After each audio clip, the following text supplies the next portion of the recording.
This is the CBS Evening News. Bob Schieffer reporting. Good evening. Well, so far the FBI has made no arrests, nor has it been able to establish a link between Iranian terrorists and the bomb that went off yesterday in the van driven by the wife of Navy Captain Will Rogers. But it was revealed today that Rogers had used the van just before the bomb went off and had received death threats after his ship accidentally shot down an Iranian airliner in July. We have a report on today's developments from CBS News correspondent Jerry Bowen. A team of FBI explosives experts sifted through the rubble at the bomb site today, trying to learn more about the device that destroyed the van driven by the wife of Navy Captain Will Rogers, trying to learn if it was a terrorist attack aimed at the skipper of the missile cruiser that shot down an Iranian passenger jet last summer.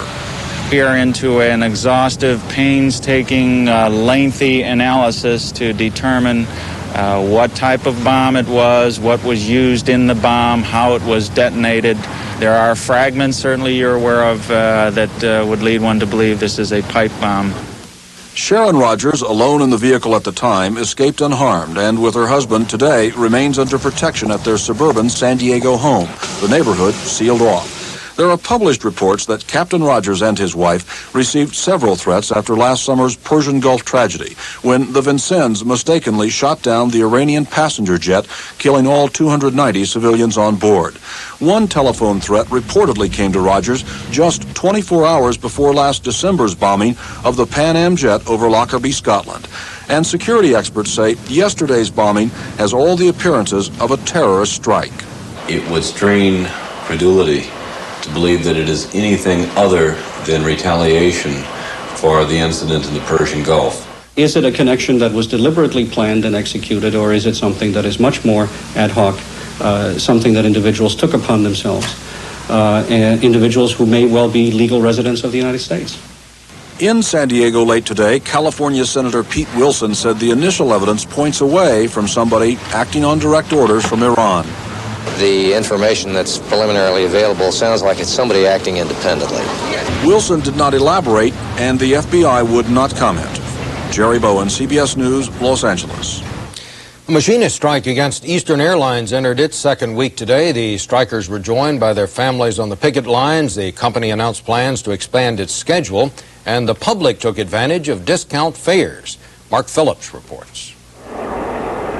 In Boston, New York, and Washington today, crowds throng to the Eastern Bargain Basement Shuttle. At $12 a seat, it's a student on spring break's dream. At $12, you really can't beat the price. Go over to Pan Am. That $12 doesn't mean that much. Despite the advice, the shuttle passengers were allowed free passage across the Union picket lines, where today was Family Day. Eastern employees supported by their children, husbands, and wives, and by members of other unions. Well, I hope it sends a good message back, and I hope he gets it. He is Frank Lorenzo, head of Eastern's parent company, Texas Air, and he has raised the ante again in this already bitter strike. Eastern has announced it will resume service to 13 Latin American destinations. We have at this point over 200 pilots, both management and line pilots, who are flying. And Eastern says it's receiving hundreds of calls from other pilots who are also ready to fly. But the vast majority of the 3,600 striking pilots seems to be standing firm. They said, we're going to operate Eastern, no problems. Yeah. That didn't happen. Again, they're talking about it. They don't know what they're talking about. That's probably their only shot at winning this situation, is to stay unified, stay out, and force the creditors to put the pressure on Texas Air Corps to sell. Eastern says its attempt to get even 10% of its flights into the air is a way of showing that it's still in business despite its bankruptcy declaration. But at $12 a seat on its shuttle flights, it's more of a bargaining tactic than a money-making business. For the gamble to work, Eastern has to get 80 more planes into the air starting tomorrow. Mark Phillips, CBS News, Miami. The death toll rose to 24 today in the crash of a Canadian airliner. The plane went down yesterday just after takeoff from Dryden in the rugged, snow-covered western Ontario regions. Gary Reeves was at the crash site. At first light, rescue crews scrambled back to the snowbound Air Ontario crash site, hoping that some of the 22 missing victims had survived the frigid night. There was no findings of anyone who survived through the night. The mid-sized jetliner, a Dutch-built Fokker F-28 carrying 65 passengers and a crew of 4, had just taken off when it dipped a wing, clipping some trees before finally plowing into a forest just 1/2 mile from the runway. 24 people, including 3 crew members, were killed. There was so much fire. The plane was full of snow. Most people were yelling, screaming, and just scrambling. 2 people with various burns all over their faces were wandering aimlessly. About half of the injured were treated and released. The rest remain hospitalized, but all are expected to survive. This was the first commercial jet to crash in Canada in 10 years, and the first time a Fokker F-28 has ever gone down in North America. The plane was 16 years old, but airline officials believe it was in excellent condition. While investigators comb the site for clues, some of the passengers have suggested the plane was too heavy, saying there was a weight problem before it took off for Dryden. I just know in Thunder Bay when we left off there, we sat there for about an hour just waiting until the pilot announced we had to take off some fuel because they were overweight. We haven't even had any clues that have been put forth as a possible reason for the accident. And I think wisely we're trying not to speculate. The 2 badly charred flight recorders were recovered by investigators this afternoon. Meanwhile, Air Ontario officials are busy searching for next of kin to notify the families of the tragedy that so far no one can explain. Gary Reeves, CBS News, Dryden, Ontario. And still ahead on tonight's CBS Evening News, Mikhail Gorbachev reaches a milestone, and later in our Washington Notebook, the debate over sharing U.S. technology with Japan.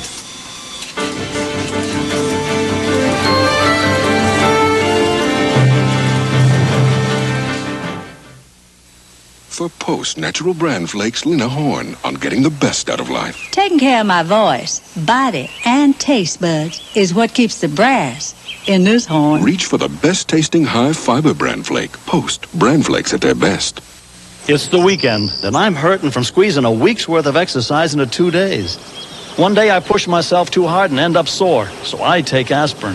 The next day I push even harder and ache all over, and I take aspirin again. If you take aspirin more than once a week, make your aspirin Tri-Buffered Bufferin. It's 100% aspirin, plus 3 buffers that help protect against stomach upset plain aspirin can cause. You know, I'm almost looking forward to Monday. Tri-Buffered Bufferin, if you take aspirin more than once a week.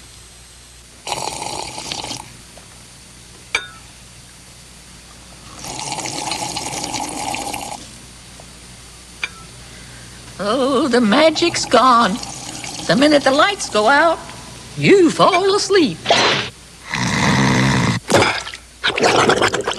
It's time to change your bulb to Philips. Philips Longer Life Square bulbs last 33% longer than ordinary round bulbs.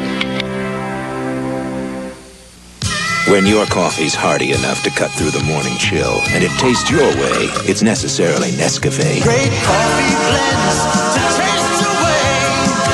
That's necessarily Nescafe. As both Democrats and Republicans were hailing President Bush's decision to nominate the widely respected Republican Congressman Richard Cheney to be the next Secretary of Defense, Cheney was at work today preparing for a confirmation hearing that is expected to go smoothly. Ron Allen now with the latest on that. You're right at work. Well, we're just getting started. Defense policy hasn't been Wyoming Congressman Dick Cheney's specialty. Now that President Bush has named him to run the Pentagon, the 6-term representative and former chief of staff under President Ford is spending much of the weekend in his Capitol Hill office getting ready for the Senate confirmation hearings. I wouldn't want to take anything for granted. As far as I know, everything's going to go fine, but the Senate has to do a thorough job. I'm sure they will. And there are urgent problems awaiting Cheney if he's confirmed. The Joint Chiefs of Staff met with President Bush at Camp David to talk over some of them, taking their wives along for a non-business lunch. Security advisor Brent Scowcroft went along, but 2 months into the new administration, the key decision maker is still missing. I'm not on the team yet. I got to get a contract signed before I'm ready to go over there. High on the defense agenda is the Pentagon budget and how to cut it by some $6 billion for the next fiscal year. The administration is supposed to complete a strategic review of key weapon systems, including the MX missile, the stealth bomber, and Star Wars by the end of next month. There's also the Pentagon procurement process. The president has promised reform. Again today, the secretary-designee was not talking about policy. I've stayed away from so far. I did yesterday. I'm talking about policy and the issues you've got to ask. I've got to give you the response, and I'll discuss those when I get before the committee. Cheney said he will talk over defense policy with Security Advisor Scowcroft when the two meet on Monday. The confirmation hearings are set to begin next week. This time, all indications are the process should go smoothly and swiftly. Ron Allen, CBS News at the Pentagon. The subject that was all but overlooked with so much attention focused on John Tower is the subject of our Washington Notebook tonight. It is the blistering controversy that came to a head this week over a technology and how much we ought to share with the Japanese.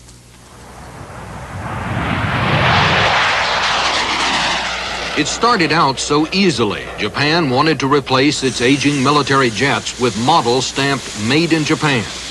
Alarmed at losing the Japanese market, the Reagan administration agreed to hand over to Japan the blueprints for a new version of the American F-16. That in exchange for radars and top-of-the-line construction materials from Japan.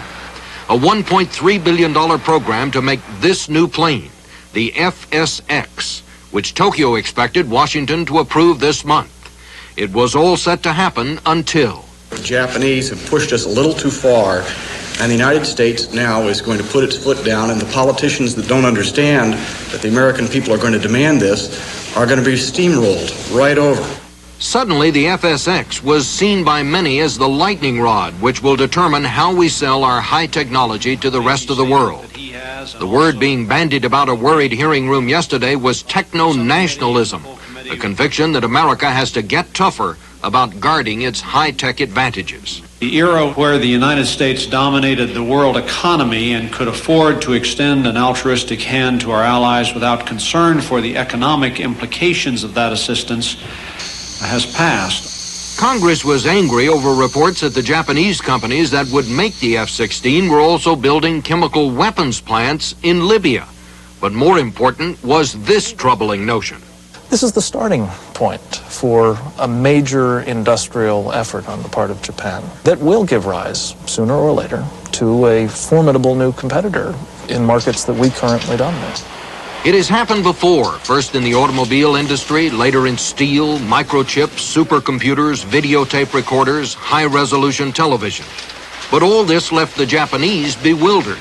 It is a good deal, they say, for both sides. This technology sharing or exchange of technology is already happening in a very substantial scale in many areas. Next week, President Bush is expected to approve a revised deal that puts tighter limits on what technology we give to Japan. Then Congress will have 60 days to decide whether or not to approve it. And there will be rocky times ahead. We're being played for the fool, and it's about time that America quit playing the fool for the Japanese. What's at stake, ultimately, I think, is the long-term economic, financial, technological security of the country. We've got to be thinking about it in those terms and acting accordingly.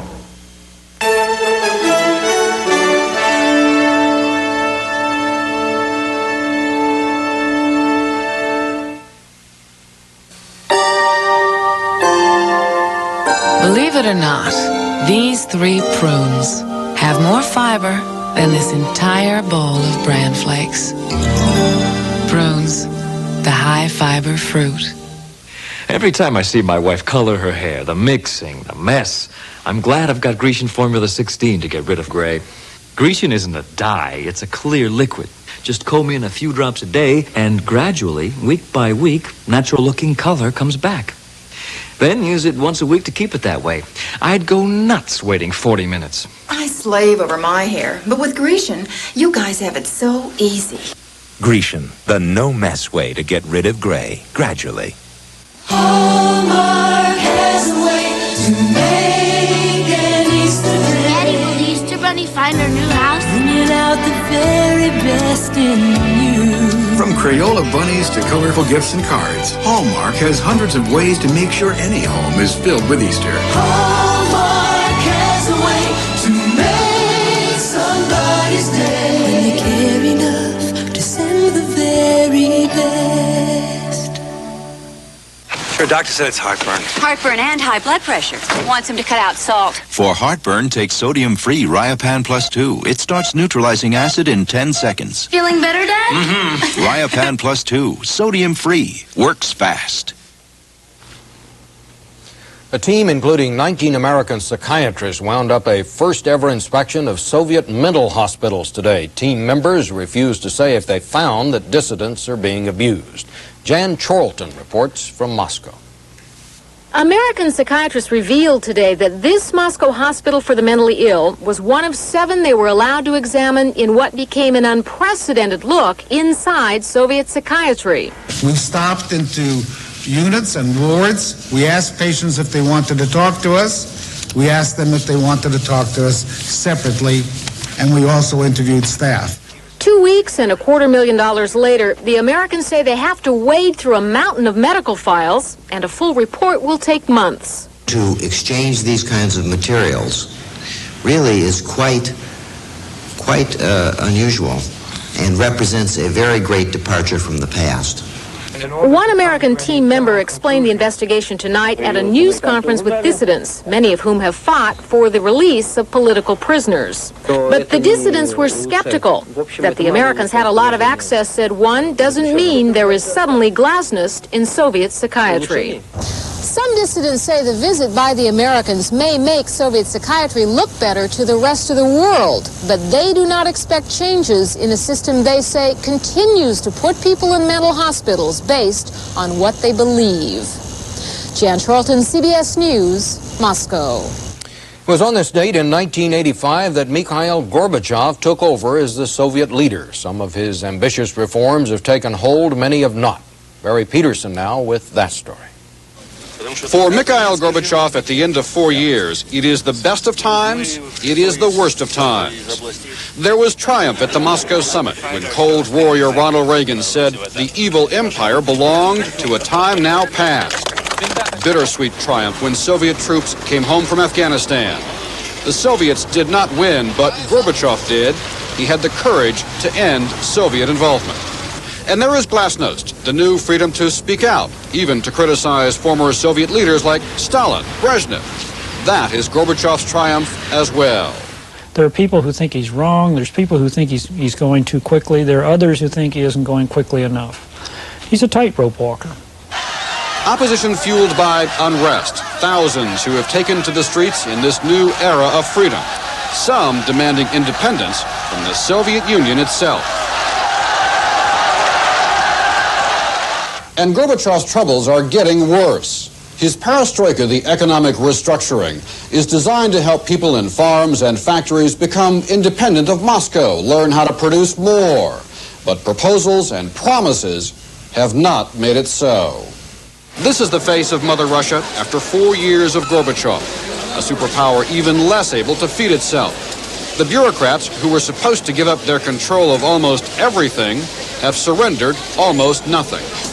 The lines for consumer goods are growing longer.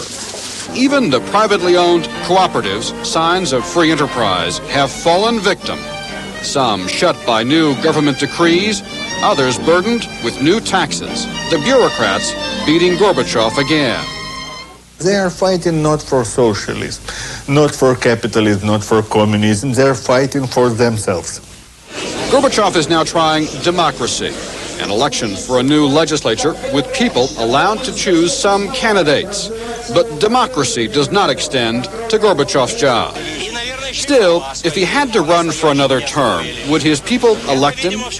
The answer, sometimes grudging, is yes. Because, said a Gorbachev friend recently, at the moment, there is no one else. Barry Peterson, CBS News, Moscow.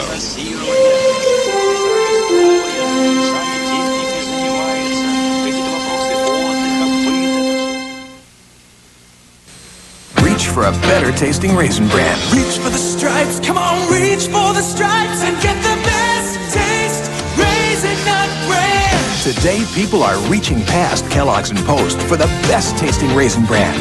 Raisin Nut Bran has juicy raisins rolled in crushed almonds and big, crispier flakes. Reach for the stripes, come on, reach for the stripes and get the best taste, Raisin Nut Bran. Reach for America's best tasting Raisin Bran. After rigorous examination of the Mercedes-Benz 300e, one automotive journal concluded that it may be the best sedan in the world, and another journal called it A nearly spectacular mix of performance and practicality. The Mercedes-Benz 300E. Now that it's astonished the experts, let it astonish you. Daddy, I want my teddy bear. I want my soda. Grandma, isn't this fun? I want my Serta. Why do people want a Serta? The answer is the exclusive Serta Surface. It tops firm support with layers of thick, luxurious comfort. It'll spoil you for sleeping any other way. So get a Serta Perfect Sleeper. I want my Serta. A government-appointed commission in South Africa called today for voting rights for the black majority and an end to all apartheid laws. It is the first government body to make such a recommendation. Only last night, the influential White Dutch Reformed Church for the first time declared apartheid to be a sin. Latin American foreign ministers were underwhelmed today by new U.S. proposals to outright forgive some of the region's crushing foreign debt. They welcomed the proposal but said they still want their own plan, which also calls for more guaranteed loans. Failure to provide relief of some kind may be a prescription for disaster. Juan Vasquez with more now. For years, doomsayers have been calling the Latin American debt problem a time bomb. Earlier this month, hundreds were killed and thousands injured in Venezuelan riots sparked by an economic austerity program instituted by the government in an effort to repay its huge debt. It's a problem every country in the region faces. The result is economic chaos, social unrest, and potentially a wave of illegal immigration into this country. It is directly related to our national security and our economic interest. Latin America today owes $420 billion to foreign banks and governments. The countries in the region are paying $36 billion a year in interest to foreign creditors instead of building roads and feeding their poor. As the standard of living falls, the misery increases. Conditions are so bad, the United Nations says it could mean the deaths of 18 million children a year by the end of the century. If we are condemned, if we are forced to make payments that we cannot make, anything could happen here. For the debtors to get relief, the interest burden has to come down. That's the basic thing that is needed.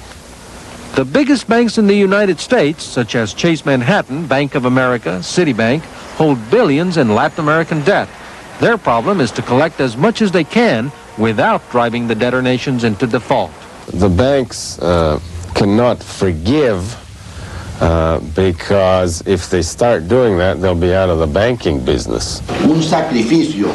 Regional leaders, like the president of Venezuela, say the financial squeeze is driving their countries to economic and political ruin. The U.S. is working on a new policy that will ease the burden of paying so much interest. But the only way Latin America can grow enough to feed its booming population is to keep borrowing money from the banks and countries to whom it already owes too much. Juan Vasquez, CBS News, Miami. A top Afghan rebel leader met in Rome today with Afghanistan's deposed King Zahir Shah. A spokesman wouldn't say what was discussed, but some rebel groups have asked the king to return home to help form a united government.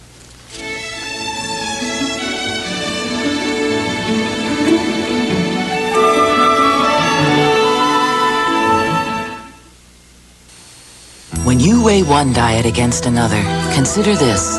If you don't get enough protein when you diet to lose fat, you might lose muscle. Protein can help you keep muscle while you lose fat.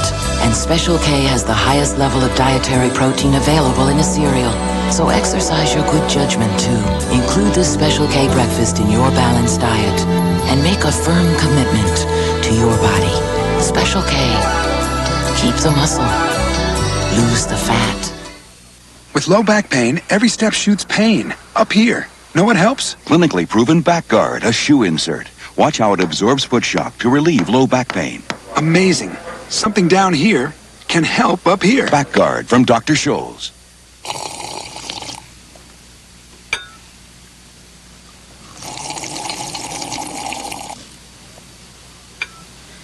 Oh, the magic's gone. The minute the lights go out, you fall asleep. It's time to change your bulb to Philips. Philips Longer Life Square bulbs last 33% longer than ordinary round bulbs.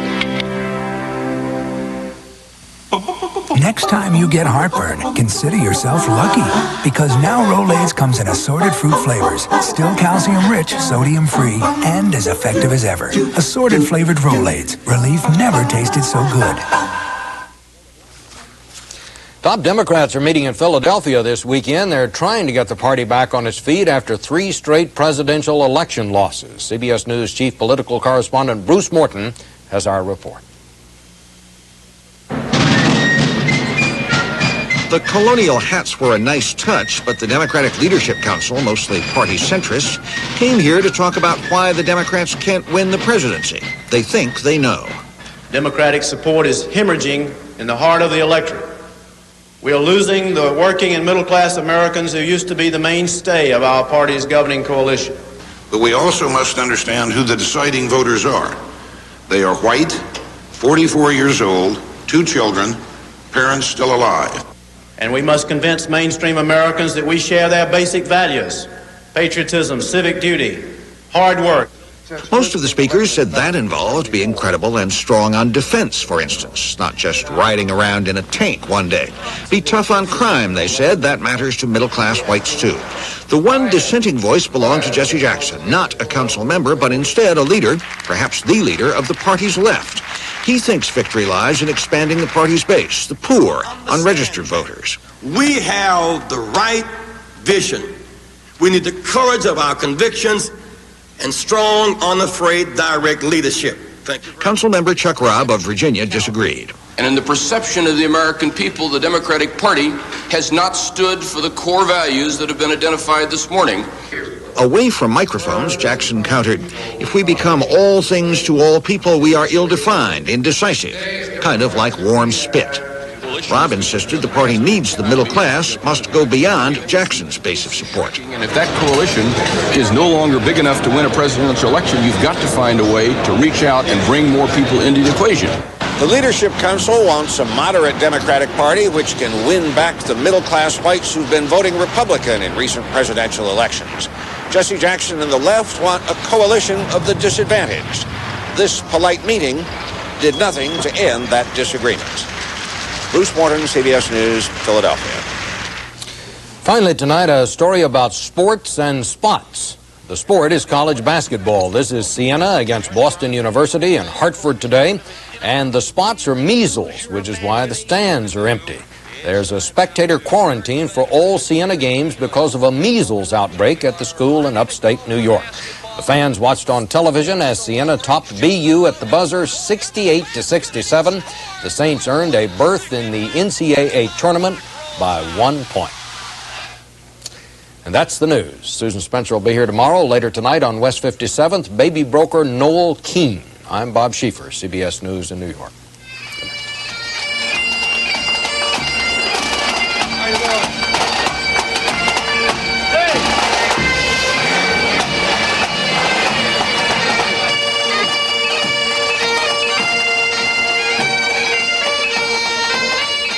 In Denver, they speak one language, English. And when Alex English talks, Boston's gotta listen.